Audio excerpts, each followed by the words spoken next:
down here.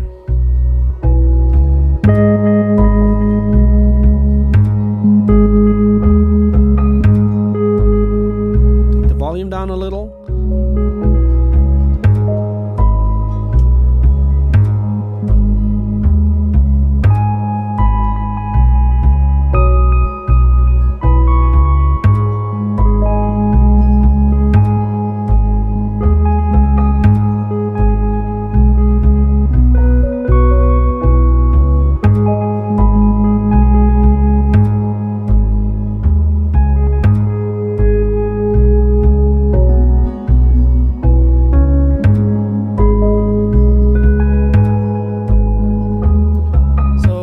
If I end up putting this in, this is something I just sort of want to add in the different spaces. I don't want it to take up too much room, but I just want the sonics in there.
The rhythm that works.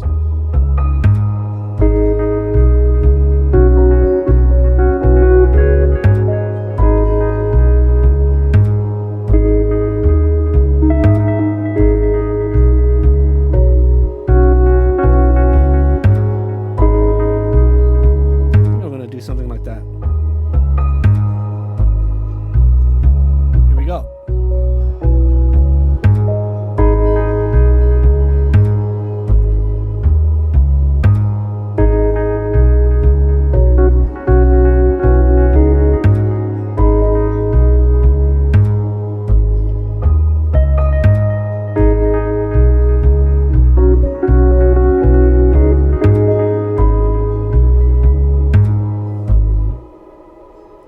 Last one messed it up.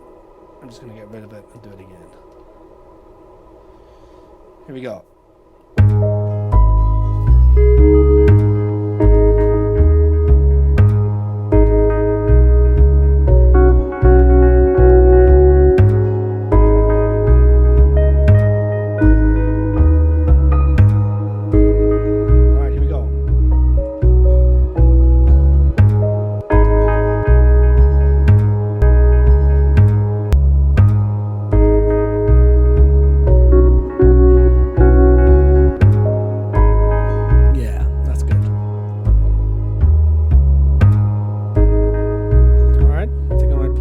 Drums in now. So as usual, I'm going to go to scale, C major, chromatic mode.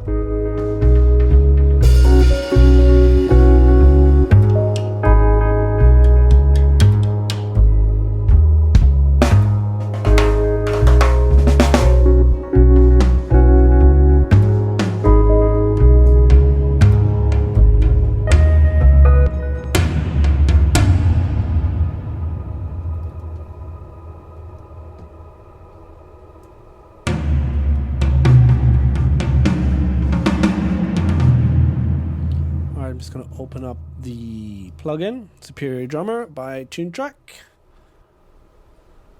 Let's just go in there and maybe tweak some things. Let's go over here. Gonna preview some other kicks.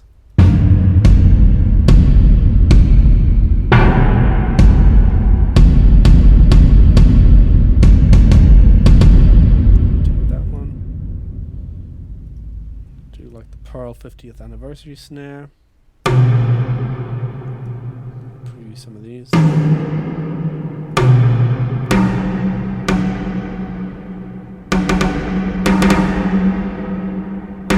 try this one. Ludwig Maple. Let's just try all of those. What have we got here?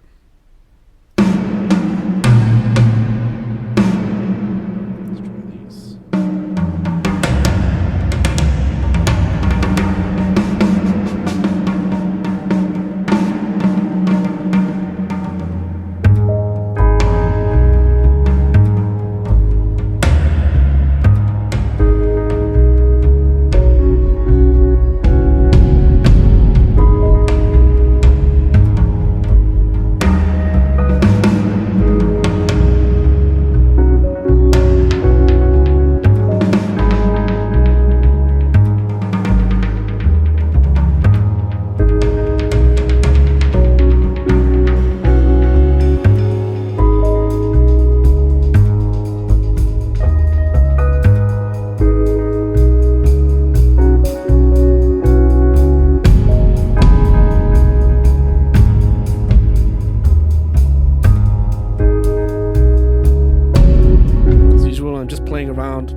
Strikes me rhythmically and sonically always. I was into the rim shots.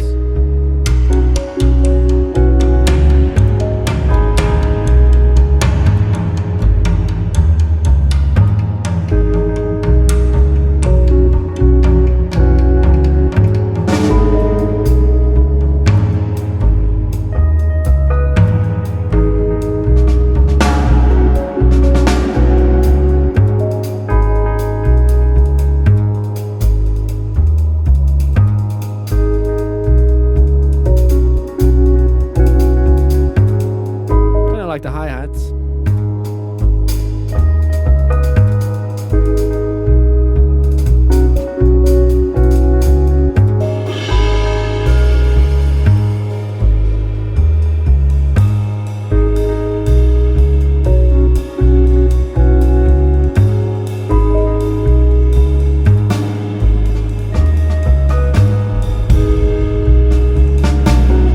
I think that double time kind of ride cymbal. Sorry, that was me speaking German. That's something I like to do when I play the drums anyway.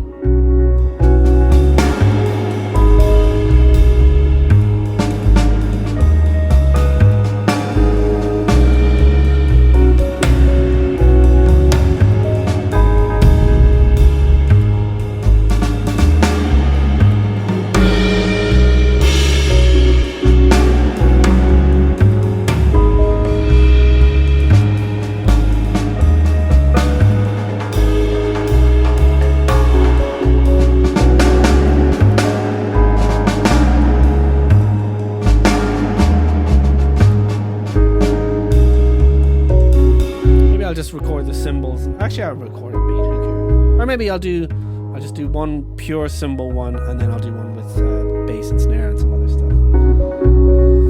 Alright. Yeah, I'll do 8 bars for the cymbal and maybe 16 bars with the variations. Here we go. 2,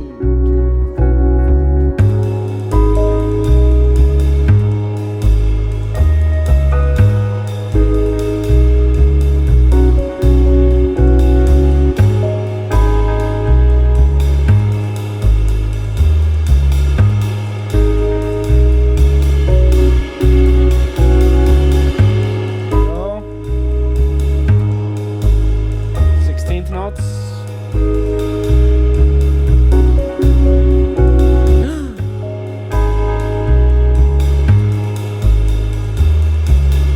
Hey, what's up everyone? I just realized that I wasn't recording on the GoPro. So far all you've been seeing is my hands and Ableton, but that's cool. We're just gonna keep going. So I'm back. All right.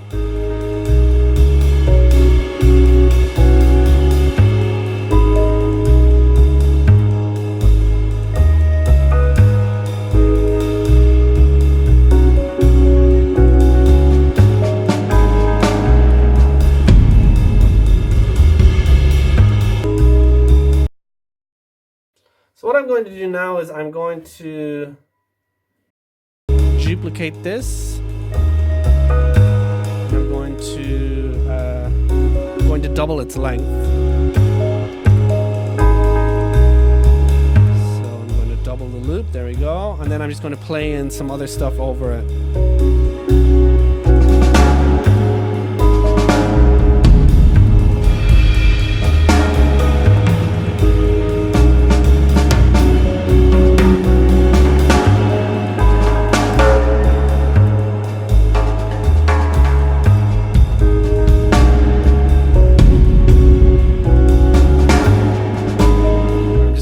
For it in this next section. Okay, here we go.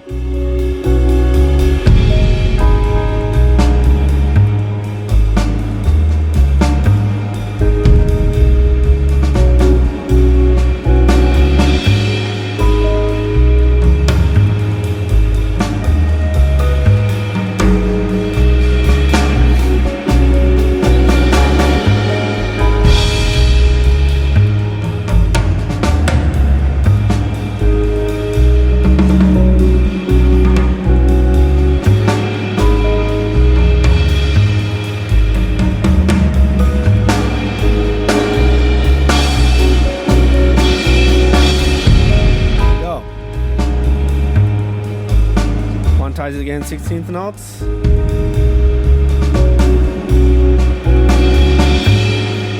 Yeah, I like this. Nice feel.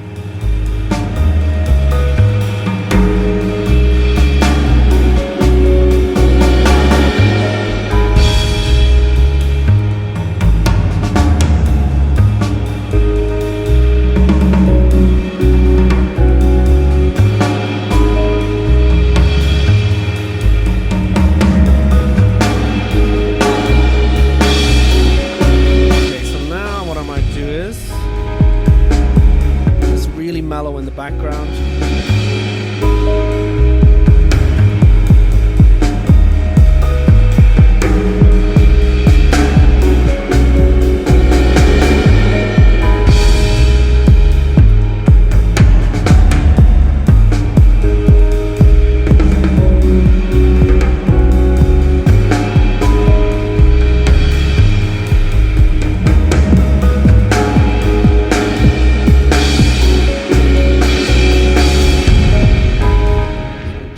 What key I'm in.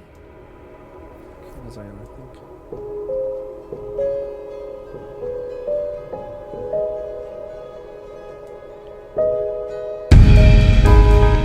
Yeah. So I'm in A flat minor, and the reason I'm checking this is because over here I want the pitch right here to be correct. So A flat is G sharp.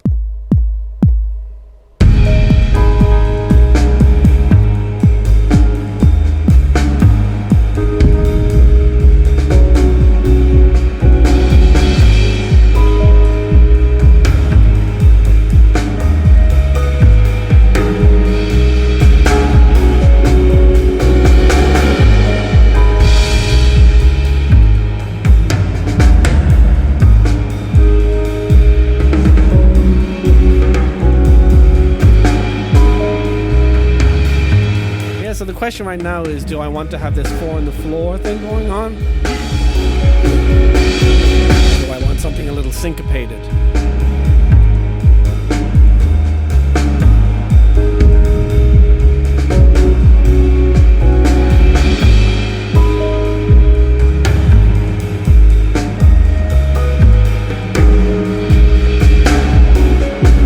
So the bass is kind of doing this.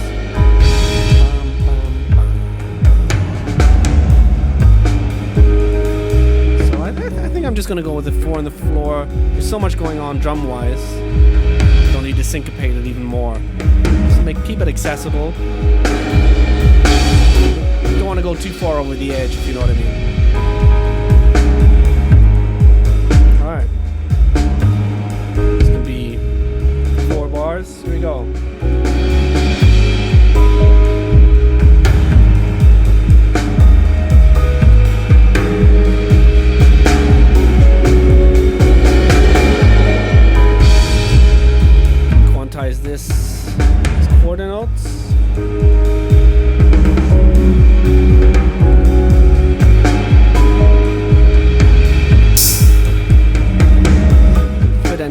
electro drums in there without making it too crowded.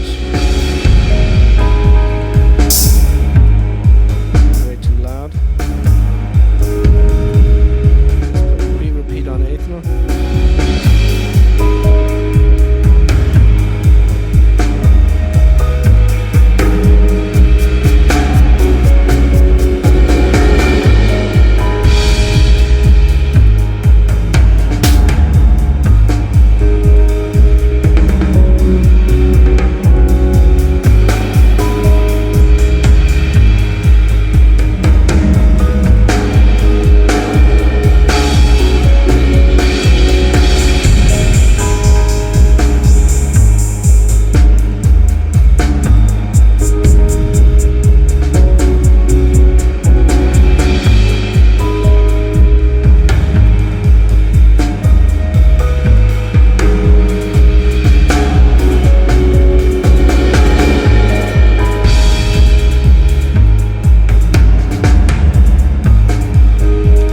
This just these 16th notes. So I've basically got like a repeat on here. So if I just hold my finger down, it goes like this.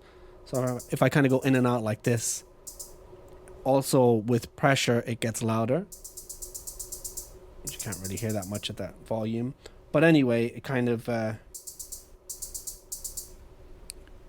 just sort of pushing those 16ths in and out rhythmically, and I don't have to worry too much being in 5/4 where I am in the bar, because everything's kind of taken care of. So I just need to sort of follow the melodies and rhythms. All right, so let's just record some. Actually, what I'll do is I'll just duplicate this.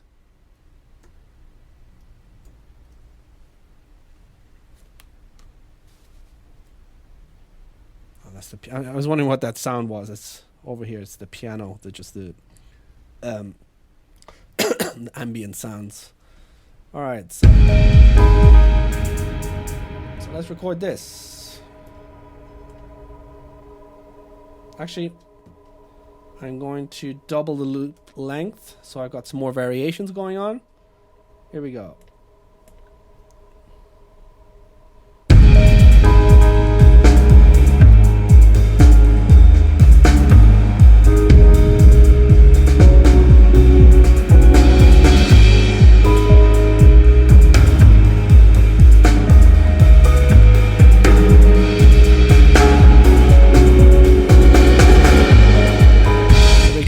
Simple as that. I don't want it to be too full. As you can see, it's nice and sparse throughout. Just adds this nice little rhythmic texture. Okay, I think the prism is nice to bring in now. Before I continue, the one thing I really like about having this template, as you can see if you've watched all of these tutorials successively, the adventures in Ableton, is because I've been using the same sound palette, it's almost like you'll hear like this sort of signature sound starting to seep through, like this sound is sort of becoming part of this little world that I'm creating. And I think that's the one great thing about creating a template first. Let me just mute this, sorry. That's the one thing that is really great about creating a template first, deciding on a sound palette. Almost like an artist would choose, a color palette and then create a whole sequence of paintings using that color palette. The color palette alone is going to make it this sort of signature style just based on the colors that are available. And it's the same with these sonics is, I've got this particular type of piano. I've got the upright bass. I've got the prism sound that I've been using on each of these tracks, the particular drum sound that I'm using, both electro drums and live drums. I'm just staying within the same palette. What I would used to do before is I'd open an empty session in Ableton and I would just decide, I want to use this now, I want to use that now. And then you just end up having, which, isn't necessarily a bad thing, but you do end up having a lot of tracks that have all of like a different sound on each track. So if you're trying to create something that's a cohesive whole, that can be problematic because it sounds like you've got too many different things going on. But as you can hear right now, once you hear all of the different tracks, and if you haven't already, go back and listen to at least the full versions of the tracks, you will see that they have the similar sound. It's almost like they come from the same universe, if you know what I'm saying. So I hope you enjoyed this episode. And yeah, as usual, hit like and subscribe if you want to see more of this type of content. The more you like this sort of stuff and the more subscribers I have, the more effort I will put into creating more content. Obviously, if I feel like people aren't really watching, it's not something I'm going to keep continuing. So please leave a like, please subscribe, and most of all, please leave a comment. And as usual, if there's something specific in the video that you're interested in commenting on, the best thing you can do, because, you know, with all of this different content, it's hard to keep an overview, hit the timestamp, you know. So say, for instance, at 2 minutes and 50 into the video, there's something specific you're commenting on. Make sure to timestamp it so people can jump straight to it and know what you're commenting about. Most of all, myself. That way I can always be relevant because I know what the context is of the comment. Okay, so thanks so much again for watching. It really, really means a lot to me. And I hope that you got something out of this. All the best for now. Take care. And I look forward to seeing you in the next tutorial. Peace.